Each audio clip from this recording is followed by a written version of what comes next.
Justru yang menurut saya adalah kebiasaan dari orang yang udah lama di industri makanan, mereka itu punya peraturan yang tidak tertulis yang selama ini udah diikutin sama mereka gitu kan.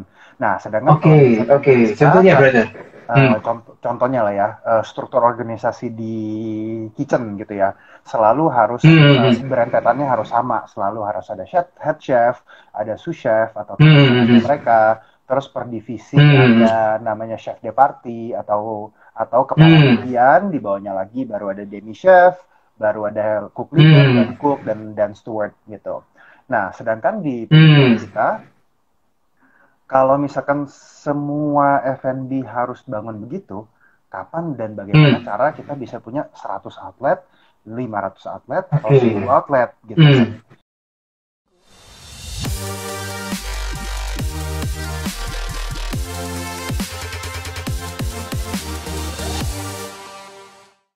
Hai guys, we are live now. Hari ini kita akan ngobrol dengan Marbio Suntanu ya, Bro Marbio Suntanu, buat teman-teman yang pengen belajar soal ini ya, soal mengelola bisnis cloud kitchen. Jadi hari judulnya cukup keren guys ya. Strategi melebarkan usaha melalui cloud kitchen di masa pandemi ala Yummy Cloud. Ini satu hal yang menarik buat teman-teman yang pengen belajar tentang cloud kitchen ya, tentang bisnis F&B ya. Bagaimana sih caranya untuk bisa membesarkan, bisa memperbesar jaringan bisnis F&B Anda ya, terutama dengan cloud kitchen. Ini ilmu yang sangat menarik. Anda tidak perlu punya gerai, tapi Anda bisa punya usaha. Ini yang menarik guys ya. Jadi hari ini kita belajar dengan Bro Marbio Suntanu ya. Oke guys, sekarang sudah jam 7 pas. Kita akan undang Bro Marbio untuk masuk ke arena pertandingan. Wah, bukan ya. Ini namanya arena sharing ya, buat teman-teman supaya hari ini lebih dapat insight dari pakar ya. Jadi dari praktisi, dari expert. Belajar. Saya hari juga mau belajar karena kan betul saya juga punya bisnis kuliner. Pengen belajar sama Bro Marbio, gimana caranya bisa dapat funding, ini keren banget. Hai Bro Marbio. Hai, apa kabar? Baik. Makasih lo udah diundang kita di sini. Kita yang makasih Bro, sudah ini ya, sudah nyempatin waktu nih di tengah-tengah kesibukan ya. Sudah nyempatin waktu, kita amazing banget, senang nih ketemu sama Bro Marbio ya. Hari ini berkenalan langsung secara online. Thank you so much ya Bro Marbio, sudah ini accept invitation kita, sudah mampir ke The Ngobis, acara The Ngobis hari ini gitu. Ini posisi di mana Bro? Lagi masih di kantor, di rumah, atau di luar kota mungkin? Di rumah ya, karena kita perusahaan digital, sebagian besar sih kita berusaha sebanyak mungkin gitu. Yes. Jadi Bro, ini banyak kegiatannya di rumah ya sekarang ya? Benar banget. Oke, menarik nih ya Bro, karena perusahaan ini digital, mau kerja dari manapun ya. Iya dan tidak ya, karena kan kita ujung-ujung makanan digital banget gitu ya. Jadi yes. Karena tujuannya kan kita harus support pemerintah, kita harus sebisa mungkin yang bisa di rumah dan kerja tetap efektif, ya kita coba ya. Ujung-ujungnya sih sebenarnya menurut saya yang paling penting adalah control point, di mana kita bisa pecahin gitu ya. Kita bisa pecahin siapa yang tasnya apa, siapa yang bisa di rumah, siapa yang gitu.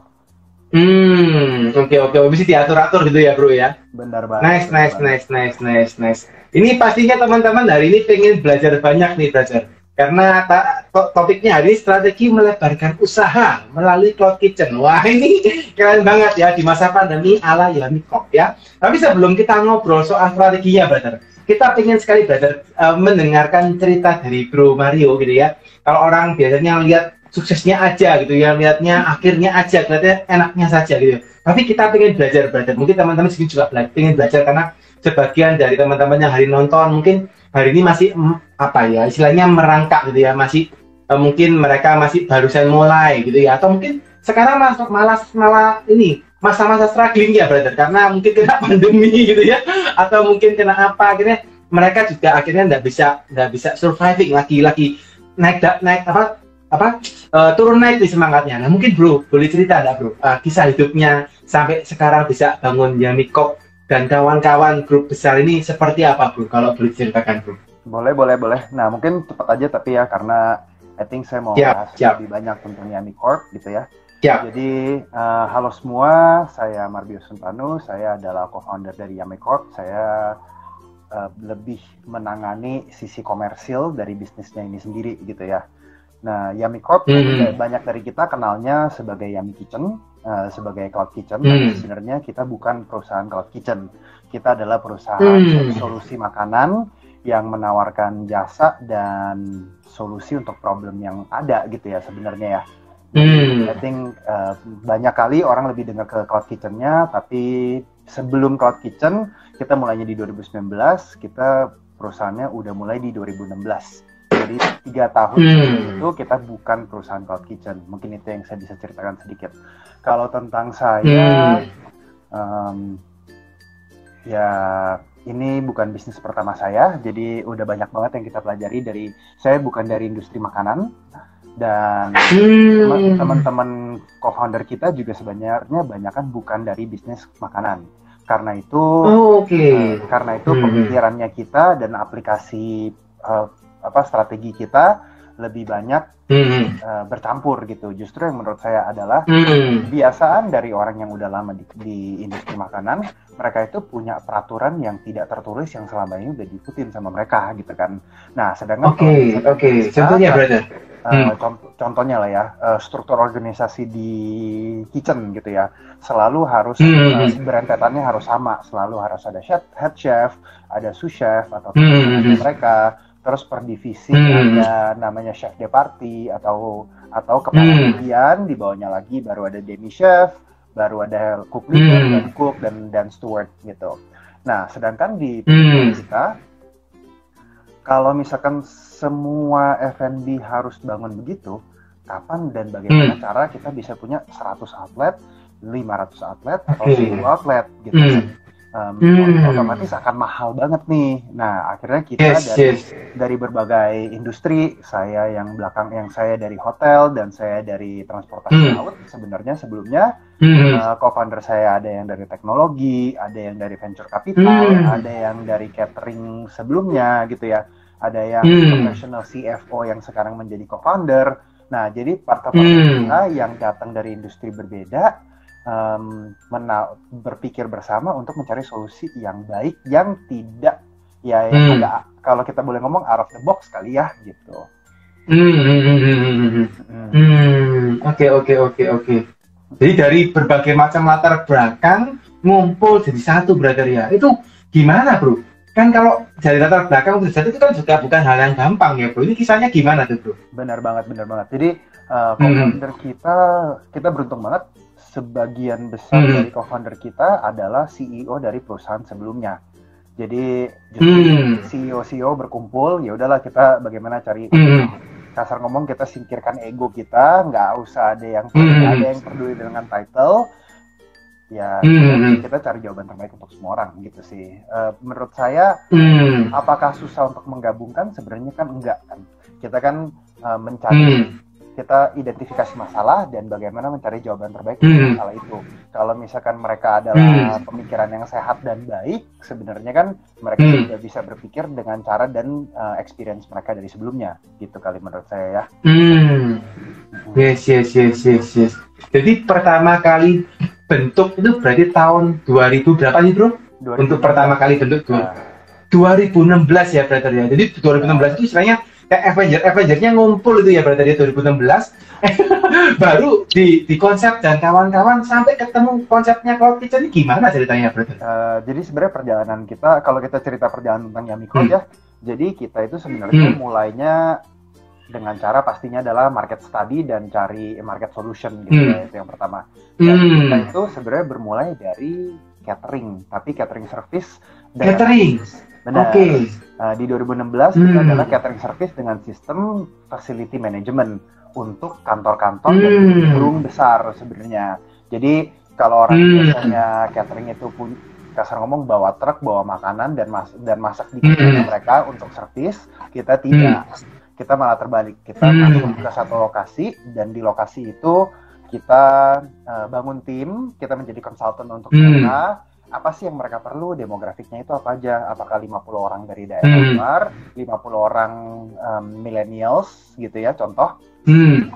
Nah, dan kita cari solusi sebenarnya makanan. Kan kita tahu nih kalau orang dari luar kota, mereka kalau ditanya tentang makanan, apalagi makanan daerahnya mereka konotasinya selalu ingat neneknya masaknya gimana gitu kan. Sedangkan kita kan nggak kenal neneknya siapa gitu.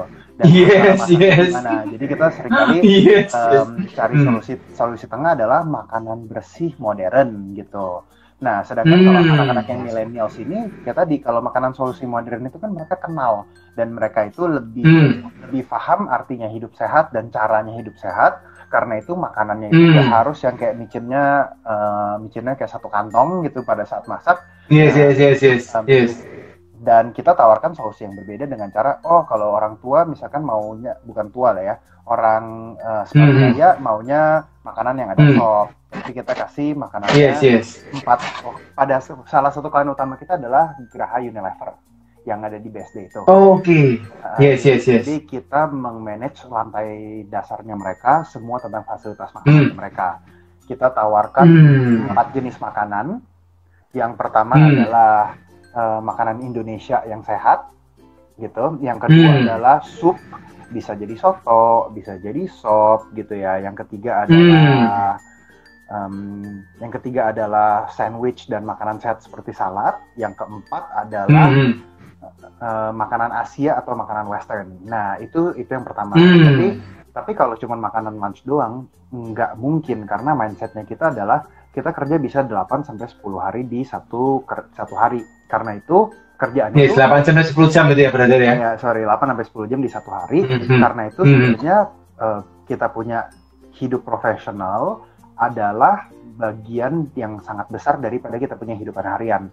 Karena itu makanan pada saat kita melakukan pekerjaan menurut kita sebagai Yummy Group adalah penting.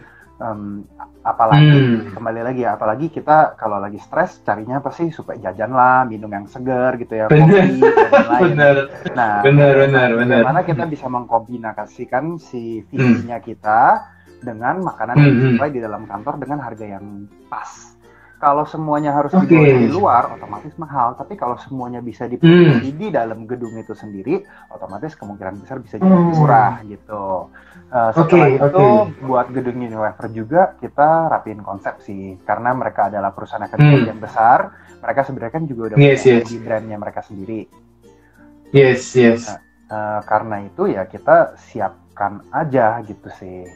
Konsep-konsep seperti dulu di Grand Indonesia ada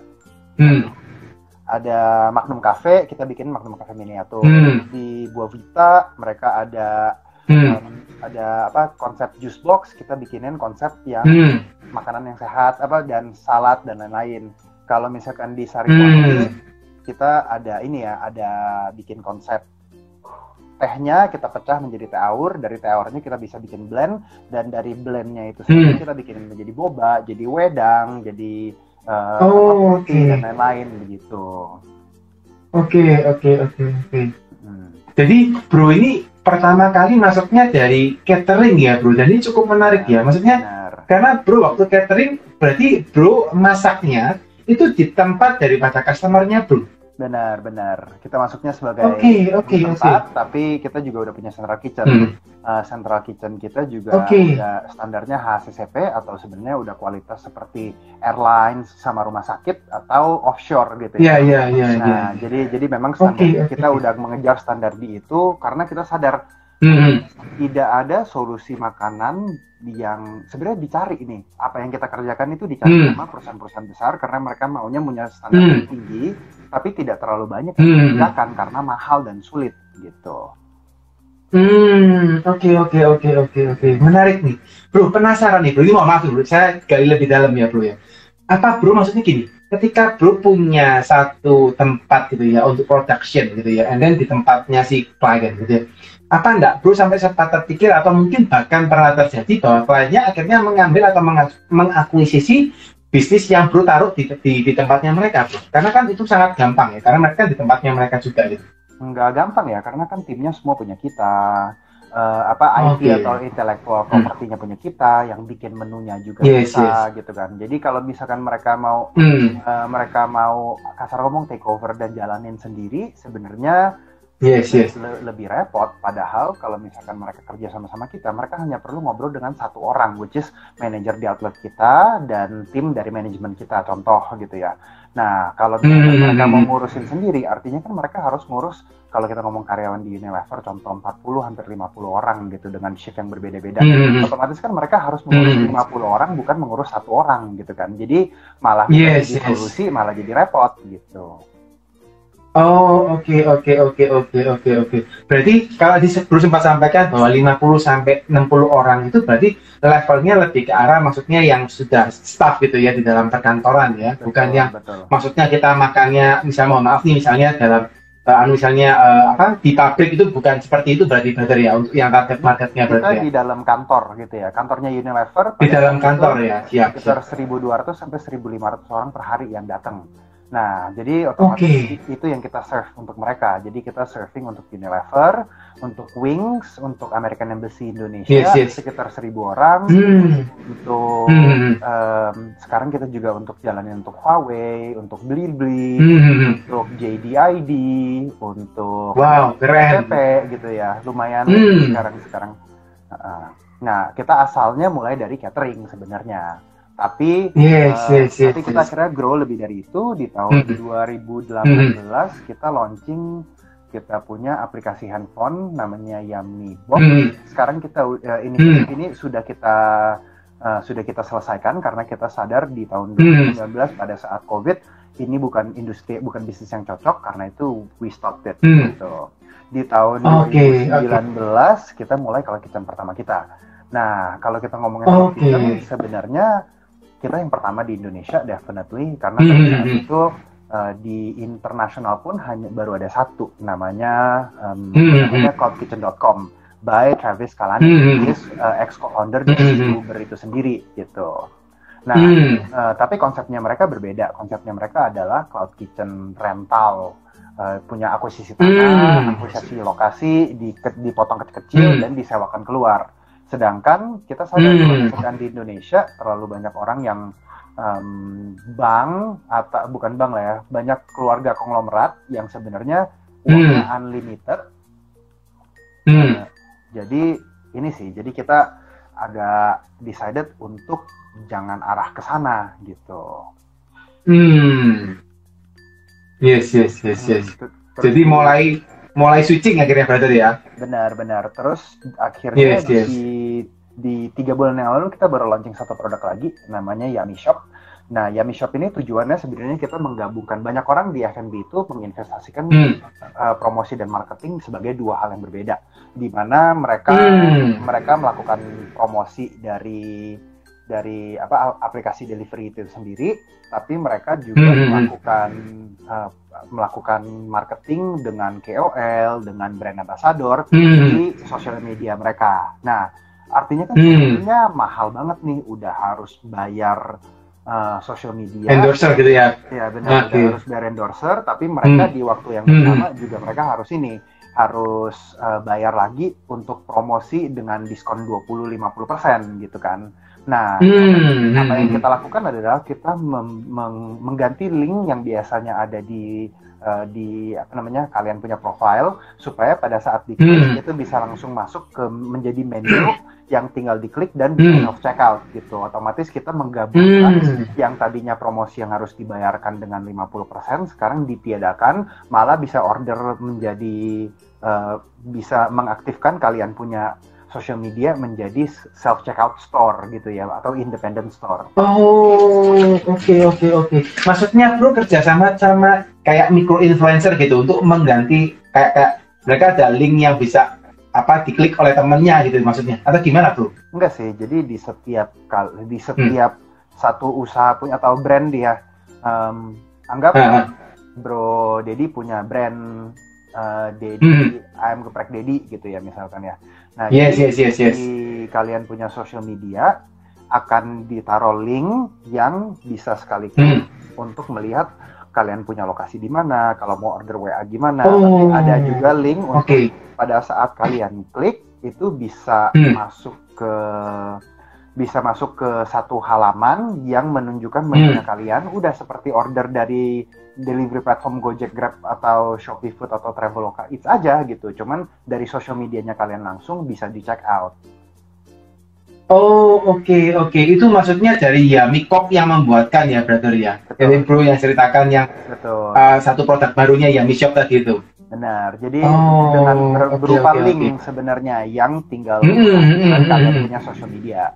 Nah, menurut kita itu adalah masa depannya. Tapi hari ini yang kita fokuskan banyaknya masih di Cloud Kitchen, karena kita rasa Cloud Kitchen ini kan menyelesaikan dua masalah nih.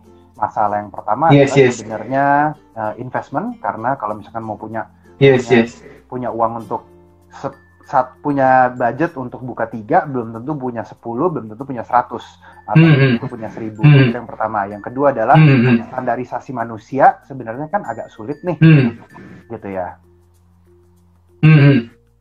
Gitu aja, standarisasi untuk training dan lain-lain itu yang harus kita rapiin aja sih sebenarnya. Oke. Ini menarik bro, saya pengen ngulik banyak nih soal Yummy Shop tadi ya, tapi rasanya mungkin buat teman-teman kita lagi mau coba belajar juga soal Yummy Cloud, brother, karena mungkin teman-teman di sini juga ada yang bisnis mungkin kuliner, mungkin ya ingin belajar, mungkin mungkin nanti bisa salah satu ini ya perpanjangan tangan dari Yummy Cloud dan sebagainya gitu. Mungkin boleh diceritakan nggak, brother? Maksudnya dari brother kan awalnya dari catering gitu ya. Dari catering sudah pegang perusahaan besar gitu ya, sudah banyak, ada Unilever, ada Sariwangi, ada macam-macam dari perusahaan yang disebutkan ya. Lalu kondisi pandemi akhirnya mungkin mereka berkurang ya, brother ya, ada yang WFH, ada yang sama sekali tidak ke kantor. Akhirnya bisnis bro juga terdampak kan gitu ya. Akhirnya shifting dari ke Yummy Box tadi juga, terus ada Yummy Shop dan juga Yummy Cloud juga, brother ya, yang dilakukan ya. Namanya Yummy Kitchen. Yummy Kitchen ya, oke, siap. Nah, itu gimana, brother? Maksudnya konsepnya dari Yummy Kitchen ini seperti apa, brother, yang dilakukan gitu? Nah, jadi kalau Yummy Kitchen itu kan sebenarnya kita adalah Cloud Kitchen Operator Service, di mana kita bukan hanya menawarkan lokasi, tapi timnya juga dari kita, rentalnya dari kita, utility dari kita. Basically kalian cuma mengirim barang, kita pakai brandnya kalian, timnya punya kita, dan kita masakin dan kita listing di platform Gojek, Grab, Traveloka, dan Shopee Food gitu. Jadi basically seperti membangun digital franchise aja sebenarnya ya. Oke. Jadi yang masakin itu dari tempatnya Yummy Kitchen, tapi yang menjualkan dari orang lain. Dari timnya kita juga, tapi kan yang kita kan selalu jualnya dengan listing platform Gojek sama Grab, Traveloka, dan lain-lain gitu ya. Jadi memang marketplace-nya milik orang lain, karena marketplace itu permainan yang sangat berbeda ya. Untuk keep orang masuk ke dalam aplikasi kita dan stay di tempatnya kita, itu sebuah problem yang di-crack dengan solusi yang berbeda gitu. Kebanyakan dengan solusi promo, gamification, pengingat kembali, dan features yang selalu bertambah supaya orang mau stay di aplikasinya mereka itu sendiri, termasuk dengan payment, termasuk dengan banyak banget ya. Karena itu mereka akhirnya berubah menjadi super app gitu. Oke. Tapi ada keinginan ke depannya juga mau berubah, mungkin di apps kan juga gitu, brother, atau gimana kira-kira? Karena sepertinya kita enggak, karena kita lihat kalau misalkan kita masuk ke marketplace, sebenarnya kan it's a very different game, and definitely kita nggak mau ke sana sih. Jadi memang nggak mau melebar ke sana, concern tetap di food berarti ya, brother ya. Kalau saya lihat tetap concernnya di food ya berarti ya. Benar. Oke. Menarik. Jadi dari konsep yang asalnya melayani perusahaan, jadi pertamanya lawannya kan B2B ya, brother ya. Pertamanya kan B2B ya. Terus sekarang akhirnya dilempar ke B2C gitu ya. B2B kita masih jalan. Kita baru masih jalan ya. Kita baru aja sign dengan P&G. Kita juga baru sign dengan Huawei gitu ya. Jadi sebenarnya B2B dan B2C adalah bisnis yang berbeda. Setiap dari bisnisnya kita mengassign satu director, owner dari bisnis unit itu sendiri untuk berkembang gitu. Oke. Bro, boleh dapat masukan nggak, bro? Maksudnya ini biar teman-teman juga dapat pandangan gitu ya. Waktu kemarin corona, otomatis kan bisnis bro kan juga sangat terdampak ya, bro. Karena kondisinya kan memang ini ya, banyak apa namanya, istilahnya perusahaan yang juga WFH-kan karyawan, gitu ya, atau mungkin mereka sempat gimana. Nah, itu dampaknya ke bro gimana? Signifikan kah, biasa kah, atau wah enteng kah, atau gimana, brother, di bisnisnya bro sendiri waktu? Secara perusahaan di tahun lalu kita sebenarnya growing ya. Kita growing di awal tahun dibanding dengan akhir tahun, kita grow 6 kali lipat dari perusahaan. Wow, keren. Gitu. Karena emang kita kan perusahaan digital. Dan di mana kita mengalterasi, kita punya market nih, tadinya marketnya kantor, mencari lokasi-lokasi yang dekat kantor, kita berubah menjadi residensial gitu. Cuman jadi sebenarnya sih tujuannya adalah shifting kali ya, shifting dari ini. Mungkin sorry bro kalau ngomongnya mungkin boleh gantian. Jadi no worries. Ya gitu ya. Nah jadi karena kita shifting, kita sadar bahwa terbaiknya adalah mengejar pasar gitu, bukan mengejar visi dari awal. Oke, nice. Tadi dari B2B pindah ke B2C, brother ya. Itu bro gimana bro? Maksudnya kan itu juga bukan hal yang gampang ya. Karena kalau B2B lewat satu orang gitu ya, lewat satu perusahaan langsung bisa ambil dengan masa yang cukup besar. Begitu lewat B2C ini kan satu permainan yang berbeda, brother. Itu banget. Gimana, brother? Apa yang dilakukan, brother? Tapi kita dari dulu udah perusahaan B2C, dari delivery cateringnya kan sebenarnya. Jadi pelajarannya kita udah banyak sebelum kita masuk ke cloud kitchen sebenarnya gitu. Oke. Ini sorry, saya yang kurang nangkap. Jadi dulunya sudah memang kondisinya di B2C dulu ya, baru lari ke B2B, ini sekarang B2C and B2B sekarang tadi ya? Bukan, justru kayak tadi saya jelasin kan, di cateringnya kita adalah B2B. Setelah itu kita masuk ke delivery catering, which is udah B2C. Setelah itu kita baru masuk ke cloud kitchen, itu B2C lagi. Jadi pelajarannya kita sebenarnya udah cukup banyak pada saat kita mulai masuk ke cloud kitchen gitu. Oke. Ini mohon maaf ya guys ya, ini moderatornya rada loading ini. Dengerin dari bro. Ini ceritanya cukup keren ya, maksudnya saya dengerin dari bisa switching segitu cepatnya ya. Nice brother, nice. Nah, brother waktu masuk ke cloud kitchen gitu ya, strategi apa brother yang dilakukan sampai bisa akhirnya bisa mengembangkan? Jadi bro sempat cerita bahwa sampai 6 kali lipat malah bro-nya dari bulan lalu, tahun lalu ya brother ya. Benar, karena kita lihat sebenarnya balik lagi ya, yang paling penting apa sih? Yang paling penting adalah kita menjadi solusi. Solusi ini ada dua nih, satu dari client orientation, satu dari consumer orientation gitu. Kalau dari yang client orientation, kita harus lihat mereka perlunya apa sih pada saat mereka grow satu bisnis. In this case adalah modal atau penanganan human resources-nya, atau bagaimana cara mengerjakan sentralisasi produksi, contoh gitu ya. Sedangkan kalau misalkan dari sisi customer-nya, otomatis mereka maunya ada promo, mereka maunya kualitas makanan yang bagus, mereka maunya makanan yang aman, belum tentu sehat karena yang penting enak kalau untuk consumer kebanyakan, tapi bagaimana ditangani oleh perusahaan yang aman, bukan dari kasar ngomong mom and pop ya, di mana mom and pop banyak sekali tidak diajarkan food safety, atau makanan itu sebenarnya nggak boleh di luar ruangan selama 4 jam lebih, harus masukin kulkas, nanti baru dilakukan pemanasan lagi. Nah, hal yang seperti itu sebenarnya seringkali tidak diajarkan sama siapapun, karena banyak orang yang masuk ke F&B dengan cara autodidak dan belajarnya mereka cium udah basi, ya udah nggak boleh dijual. Tapi kan sebenarnya F&B ini menurut saya adalah science dan juga art gitu ya. Art itu dari sisi makanannya, dari sisi rasanya, dari sisi warna, keenakannya. Tapi science itu dari sisi bagaimana memilih makanan yang tepat, bagaimana melakukan handle makanan yang baik, dan gitu sih sebenarnya. Nice. Jadi lebih mikirkan juga dari aspek-aspek seperti itu ya brother ya, yang dipikirkan ya, bukan hanya masalah rasanya gitu aja brother ya, atau mungkin murahnya saja, tapi tetap harus dari aspek-aspek yang bersangkutan ya brother ya. Benar banget. Nice. Oke, brother pengen tahu brother, ini pengen belajar juga. Mungkin dari brother kan sempat cerita gitu ya, kalau apa namanya, bahwa kondisi di pandemi kemarin gitu ya, bahwa brother bisa naik malah 6 kali lipat, malah yang padahal yang di lain-lain orang-orang itu malah istilahnya juga banyak yang berguguran brother gitu ya, banyak yang juga mereka kondisinya juga kembang kempis gitu ya, mau apa namanya, bertahan saja misalnya gitu ya.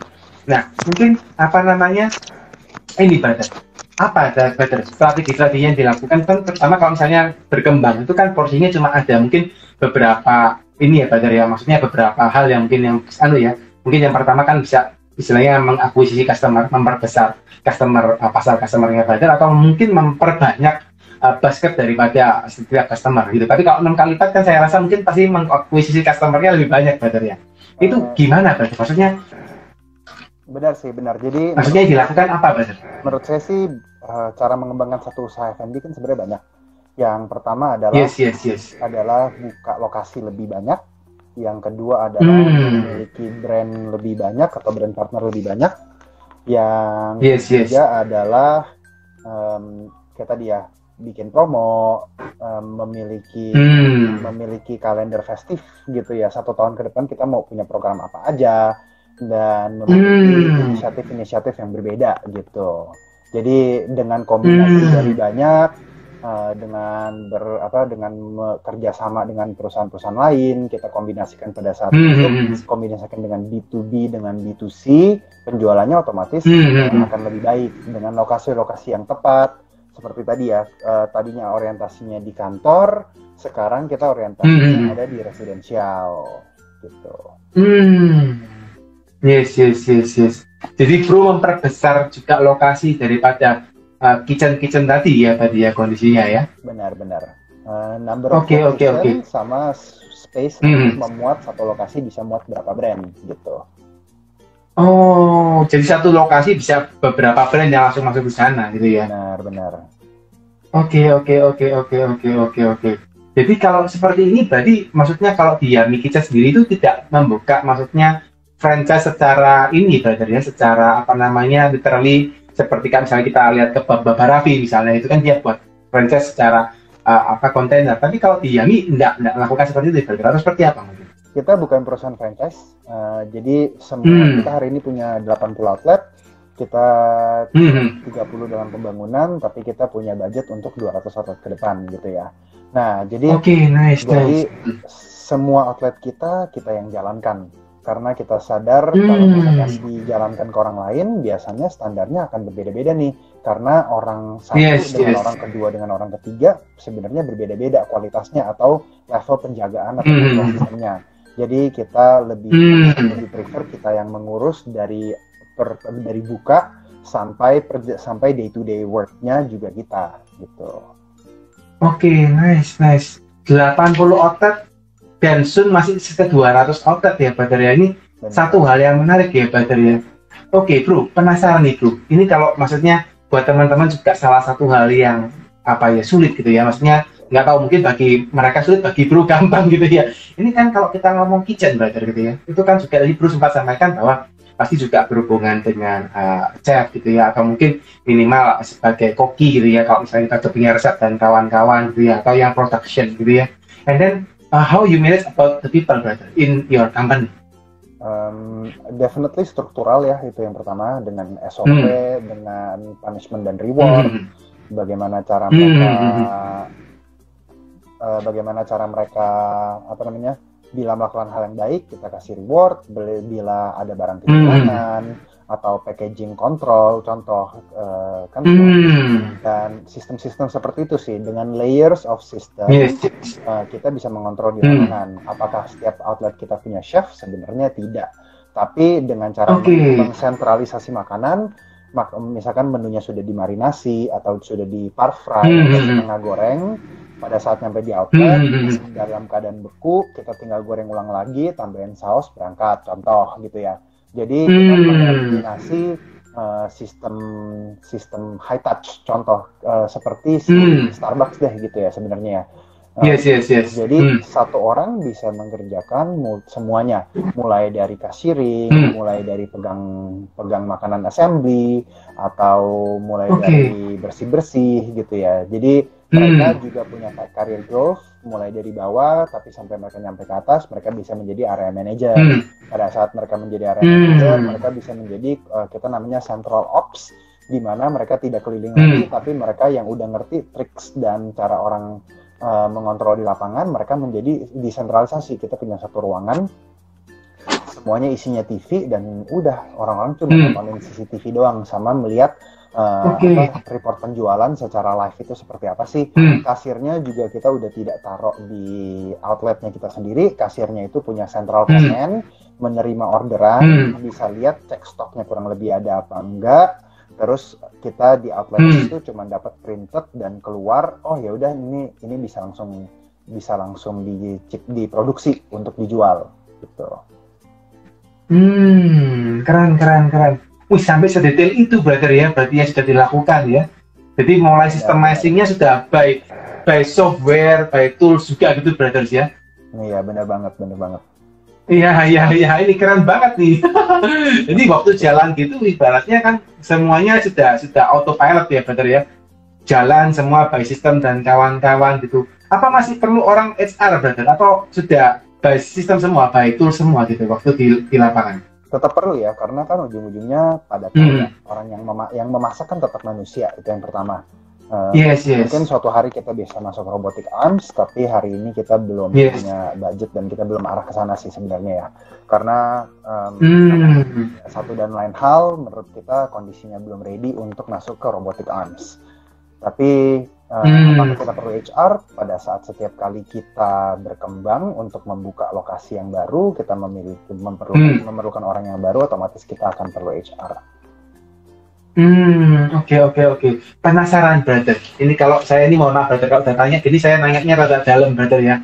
Kalau misalnya ternyata rada konfidensial, brother boleh cut gitu ya, nggak apa-apa gitu ya. Nanti kalau memang boleh di-sharing buat teman-teman, please brother bisa sharing biar teman-teman juga bisa belajar gitu ya brother ya. Mungkin brother pengen tahu, untuk misalnya brother buka outlet gitu ya. Ini kan tadi saya lihat satu hal yang menarik gitu ya, karena brother sempat cerita ketika buka satu orang ini bisa kasir gitu ya, satu orang yang sama juga bisa assembly gitu ya, maksudnya yang meracik makanannya gitu ya. Satu orang yang sama juga bisa bersih. Ini keren banget loh brother. Maksudnya kan kita enggak banyak gitu ya, maksudnya biasanya kalau yang bersih ya orang sendiri gitu ya, yang masak ya orang sendiri, yang kasir ya orang sendiri. Nah ini kalau brother ketika buka satu outlet brother, itu berapa minimal harus punya berapa tim brother yang ditugaskan di lapangan, atau maksudnya bagiannya seperti apa? Tergantung ya, I think kita ramping up mulai dari yang kecil. Kalau misalkan brandnya belum banyak, kita bisa mulai dari 5-6 orang, tapi di outlet yang rame bisa sampai belasan sebenarnya. Jadi jadi beberapa poin untuk kontrolnya adalah revenue, terus luasnya, dan ada berapa brand. I think tiga poin kontrol dari sana sih sebenarnya, karena kita udah eliminasi posisi seperti kasir dan lain-lain, justru di sana malah tidak diperlukan. Dan apakah satu outlet itu cukup dengan orang itu? Sebenarnya tidak, karena kan kita juga punya areal yang berputar. Areal itu ada beberapa level. Satu adalah QA atau Quality Assurance. Di tiap titik itu ada QC random. Yang satu lagi selalu ada ada misalkan tim HR yang datang untuk jagain kegiatan mereka secara psikologis, mereka baik gitu. Jadi sebenarnya sih kita punya 2 level, areal dan outlet itu sendiri. Oke. Jadi yang HR pun mereka keliling ya brother ya, mereka liatin secara psikologi, mungkin apa dengan cara teknik bertanya, atau mungkin ajak ngobrol gitu ya brother ya. Nice. Ini benar-benar udah lean management nih, keren banget nih. Ini buat teman-teman yang barusan buat F&B harus mulai belajar guys ya. Ini soon future in F&B ya, seperti yang diceritakan sama Bro Mardio ini guys. Ini very nice ya, very nice. Oke. Brother, tadi saya sempat ini ya, sempat baca gitu ya, bahwa Bro punya ribuan menu masakan, brother, gitu ya. Apa benar, brother ya? Sampai berapa ribu gitu kalau masalahnya? Hari ini listing yang kita urusin sekitar 700 lebih gitu ya. Jadi kalau satu listingnya ada 10 menu, berarti kan udah 7.000 gitu ya. Dan 7.000 masakan, wow. Kalau listingnya 10 gitu kan. Jadi sebenarnya sih yang kita kerjakan ya rotasinya lumayan banyak lah sebenarnya menurut saya. Dan itu juga di luar B2B sebenarnya kan. Kalau B2B kita bahkan rotasi menunya setiap hari berbeda. Kita bisa keluar 3 sampai 4 menu per hari, dan 3 sampai 4 menu per harinya itu ya selalu berubah-ubah gitu kan. Oke. Menarik nih, 7.000 menu ya, brother ya. Biasanya kalau 7.000 listing resto ya, 7.000 menu 7.000 listing ya. Iya. Yes. Tapi 7.000 itu berbeda-beda, pasti berbeda-beda atau masih ada yang sama 7.000? Ada yang sama, definitely. Tapi kalau kita ngomongin ada yang sama. tadi saya cerita ya 700 listing, satunya 10, mungkin 700, ada yang 15, ada yang 20 menu gitu ya. Total. Oke. Ribuan gitu. Yes. Nice. Ribuan ya, brother, untuk menunya ya. Benar. Itu bro manage food waste-nya gimana, brother? Kan kalau resto kan juga cukup ini ya, cukup tadi kan udah kita jelaskan ya. Kalau kita main sentralisasi, semua makanannya dalam keadaan beku gitu datangnya, atau udah par fried, sebenarnya waste-nya sangat kecil. Cuman memang harus orang yang mengerti bagaimana cara bekerja dengan baik dengan sentralisasi yang baik, mungkin baru paham gitu. Jadi karena caranya sudah istilahnya setengah jadi gitu ya, brother ya, dibuat setengah matang gitu ya, semuanya sudah siap dipakai, sampai ke outlet tinggal dipanasin ulang atau mungkin digoreng ulang gitu aja, brother ya, caranya. Benar. Jadi sistemnya adalah seperti fast food, bukan seperti restoran. Mungkin dari Bro Dedi pemikirannya juga, kita bukan buka restoran nih, kita buka fast food chain. Yes. Nice. Oke. Brother, tadi Bro kan sempat ceritain gitu ya, satu tempat gitu ya, itu ada beberapa brand gitu ya. Itu boleh nggak, Bro, disebutin brand-brandnya tadi yang sempat Bro sampaikan, itu satu tempat tuh brand apa aja, Bro? Banyak sih, beda-beda ya. Setiap outlet bisa jadi brand kombinasinya berbeda-beda. Beberapa brand kita punya brand menjadi 3 kategori. 50% dari brand kita adalah brand yang udah established, 30% dari brand kita adalah brand yang upcoming and trending, 20% adalah SMB sebenarnya, atau small medium business. Nah, dari beberapa brand kalau saya sebutin Daily Box gitu, contoh Daily Box kita handle 30 lokasi Daily Box.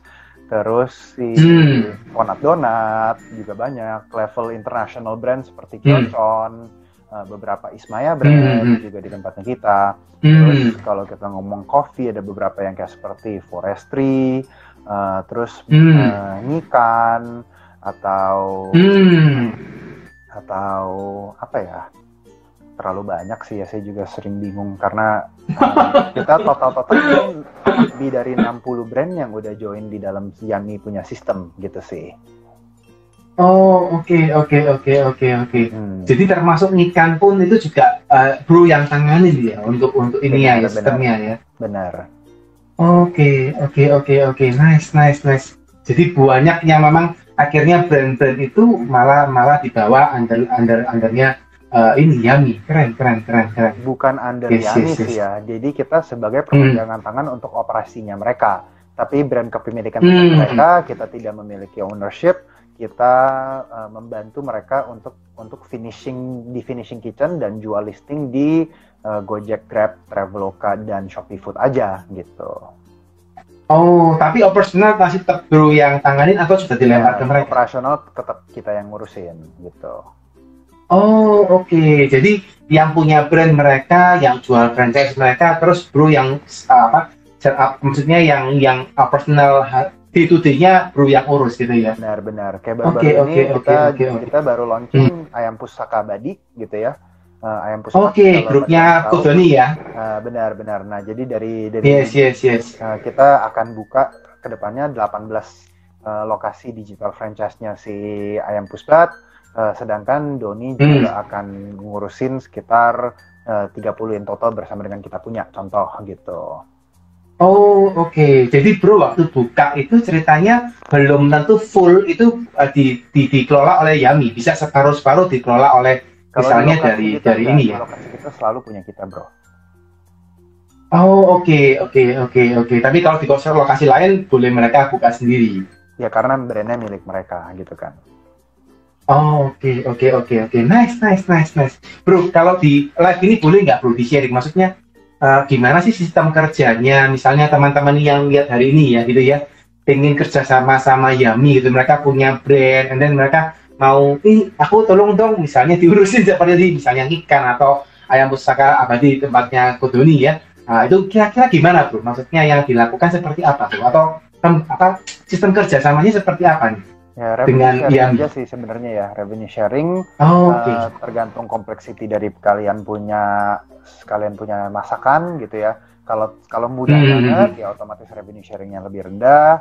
Kalau misalkan cuman kayak grab and go gitu ya, minuman udah di dalam botol cuman dijual doang ya otomatis itu lebih rendah lagi. Tapi kalau misalkan satu menu harus kita masak dari nol, terus platingnya penuh dengan komponen yang berbeda-beda dan banyak, otomatis itu akan lebih mahal. Jadi kembali lagi sebenarnya semuanya tergantung kompleksiti dari menunya itu sendiri gitu. Oke. Tapi yang ciptain menu bisa langsung dari tempatnya bro berarti ya, mereka tinggal jual. Kan brand milik mereka. Produknya juga milik mereka. Jadi kita sebagai perpanjangan tangan untuk operasional, sekali lagi ya. Oke. Jadi bukan bro yang ciptain menu gitu ya. Saya pikir gitu. Bro yang sudah siapin menu, terus mereka tinggal masukin apa namanya, kayak saya nangkapnya gini bro, kalau di bisnis garment itu ada kayak maklun tuh, jadi ada yang punya brand, bukan gitu ya. Oke. Jadi cuma di apa untuk lebih ke arah operasionalnya bro yang handle gitu ya. Benar. Oke. Nice. Ini saya nangkapnya pelan ya bro, maaf ya kan. Bisnis bro ini mungkin cukup apa ya, sangat berbeda ya daripada bisnis pada umumnya ya, karena mungkin sudah level mungkin nanti ke arah internasional ini, atau sudah mungkin internasional itu bisnisnya. Investornya kita internasional, tapi hari ini kita hanya di Indonesia. Yes. Oh, cuma di Indonesia ya, nggak akan rencana keluar itu brother. Amin. Nice. Oke. Bro, ini juga mungkin pengen tahu bro, kalau misalnya diizinkan gitu ya. Bro kan saya sempat juga baca ya, jadi ya kalau nggak salah juga terkait dengan investment gitu ya. Kalau nggak salah kan yang besar yang invest di Yami kalau nggak salah grupnya Sinarmas ya, apa benar ya bro ya? Banyak ya, jadi Sinarmas itu di ronde pertama seri A ada Sinarmas, ada Intudo itu juga besar. Termasuk tadi ada Bro Doni juga ada invest kecil-kecilan tempatnya kita gitu ya dari nice. Terus di seri keduanya kita diinvest sama SoftBank sama AppWorks sama Pandu Syahrir sebenarnya masuk ke tempatnya kita juga gitu. Jadi berbagai dari Coca-Cola Matil juga masuk ke tempatnya kita. Dari lumayan banyak sih, sekitar mungkin kayak 20 investor hampir ada kali totalnya ya. Oke.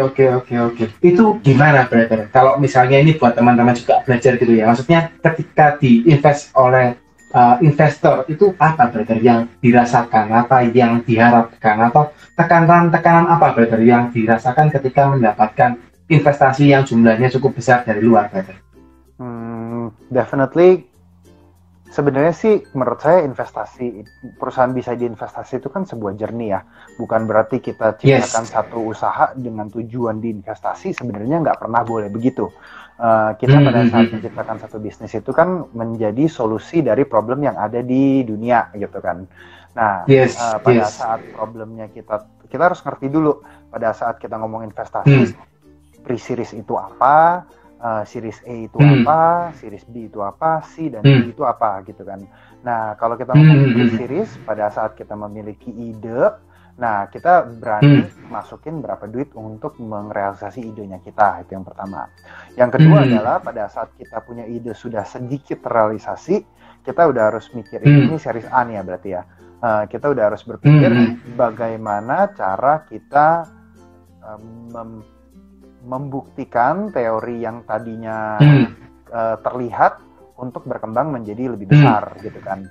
Nah, di seri B yang paling banyak sebenarnya satu perusahaan gagal itu adalah dia dapat seri A tapi dia tidak dapat seri B. Kenapa? Karena seri A itu membuktikan teori kita benar. Seri B itu pada saat teori kita sudah benar, bagaimana cara kita mengembangkan usaha kita menjadi lebih besar lagi. Gitu.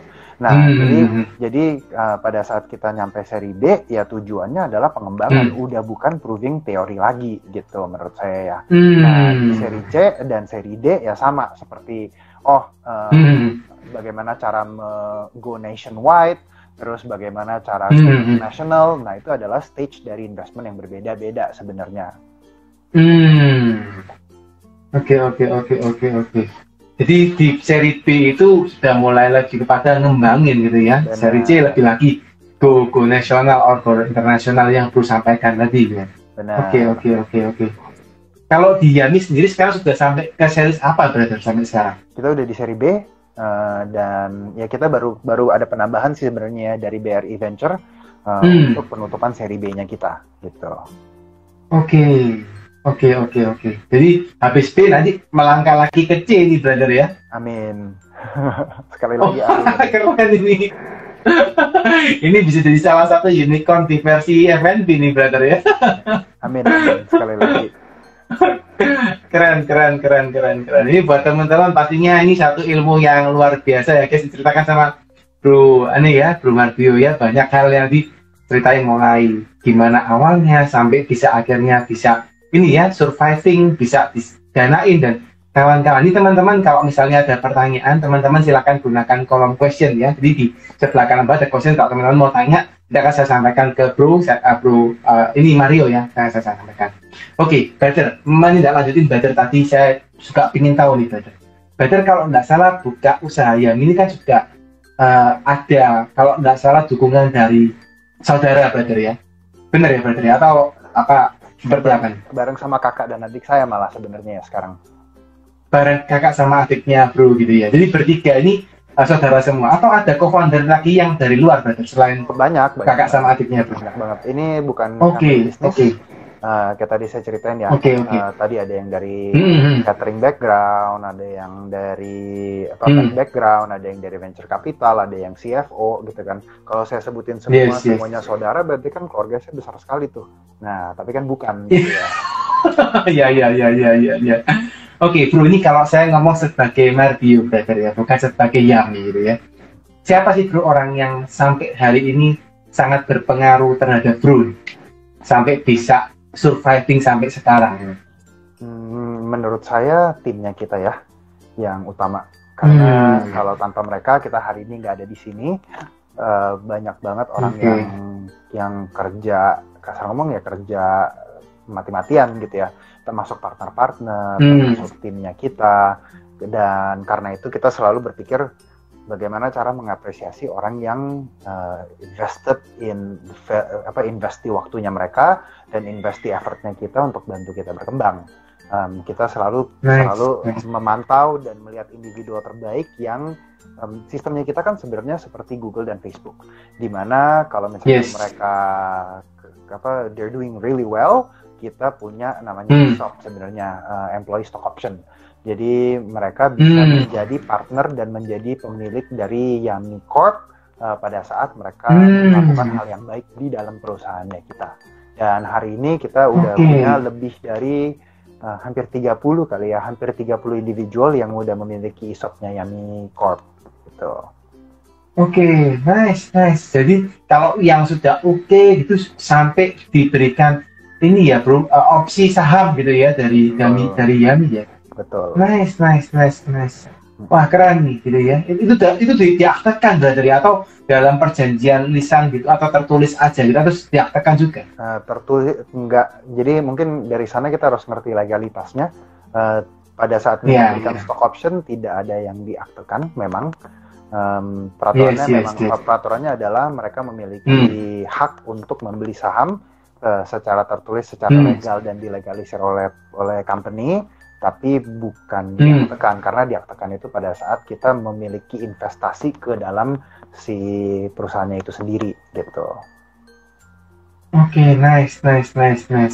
Ini menarik ya guys buat teman-teman. Ini mungkin kalau ditonton oleh mungkin timnya ya Mikop ini keren ya, pimpinannya very humble ya. Benernya saya dipikirkan kalau mau maaf nih bro ya, maksudnya bisa tanya sama pembicara atau narasumber lain, siapa sih yang berpengaruh, biasanya ngomongnya kalau enggak istri gitu ya, kalau enggak orang tua gitu ya. Sebenarnya ini bro ngomongnya langsung ke tim gitu ya, kalau yang timnya dengerin bisa rasanya kayak ngawang-ngawang gitu temen-temen. Bisa langsung wah berbahagia gitu ya, karena pimpinannya langsung ngomong timnya yang sangat berpengaruh. Wah keren, very humble ya. Oke. Ini satu pelajaran ya teman-teman ya, meskipun sudah sebesar ini gitu ya, dananya sudah kalau teman-teman lihat baca di beritanya udah ya nolnya udah banyak lah yang sudah masuk dananya. Iya, bukan perusahaan lagi yang baru miliaran guys, ini perusahaannya sudah wah very big ya, tapi very humble Bro Mario. Salut brother, salut. Thank you. Oke. Nice, ini very nice conversation brother ya, buat teman-teman juga pasti banyak insight juga. Mungkin brother terakhir pertanyaan saya, karena saya juga lihat ternyata sudah 1 jam ya ngobrol-ngobrol panjang lebar, dan saya yakin dan percaya kepada teman-teman sudah cukup banyak insight gitu ya, atau mungkin bagi yang barusan pertama dengar mungkin agak panas gitu ya, berusaha catch up ilmunya Bro Mario ya, yang sudah luar biasa. Buat teman-teman pasti belajarnya oke ini apa nih ya, kalau kitchen apa itu pasti belajarnya cukup ini ya, harus belajar lebih ya untuk mengerti. Saya kan punya waktu 5 tahun untuk belajar ya, sedangkan ini cuma 1 jam untuk catch-up, jadi menurut itu ya mungkin yes. mungkin perbedaan waktu kalau menurut saya ya. Yes. Tapi nice brother, very nice. Maksudnya sharing keluar ini sangat memberkati pastinya. Pasti teman-teman juga banyak yang terbuka ya, karena saya pun juga banyak yang saya pelajari hari ini. Thank you banget. Oke. Terakhir mungkin brother, sebelum kita tutup brother ya, supaya juga saya tidak mengganggu waktunya bro juga bersama mungkin keluarga karena sudah lewat malam gitu ya. Mungkin penutup terakhir brother, mungkin kalau bro izinkan, kira-kira bro sebagai seorang business owner, seorang co-founder juga dari perusahaan yang segini besarnya gitu ya, dimana juga mungkin bro merintis hal ini juga tidak mudah, karena ya mungkin kurang lebih sudah lebih dari 5 tahun ya, tapi bisa berkembang very fast, very huge gitu ya, sampai bisa dipercaya oleh banyak investor gitu ya. Mungkin apa tips-tips yang mungkin perlu atau bisa disampaikan kepada teman-teman, terutama entrepreneur yang hari ini lagi fighting, hari ini mungkin masih kehilangan mimpi ya mungkin gitu ya bro, atau mungkin nggak tahu apapun yang mereka hadapi, ada nggak bro mungkin semangat atau penutup dari bro untuk mengakhiri hari ini? Menurut saya gini sih, kalau saya bisa kasih 1-2 kata ke teman-teman, pertama-tama gini, kita ada di kondisi di mana kita selalu ada kesempatan dalam kesempitan, itu pepatah yang udah biasa banget gitu ya, yang selama ini dipakai. Dan menurut saya gini, karena COVID ini banyak banget perusahaan yang tadinya besar bangkrut atau terpaksa dirumahkan atau mengecil atau bahkan berubah gitu ya.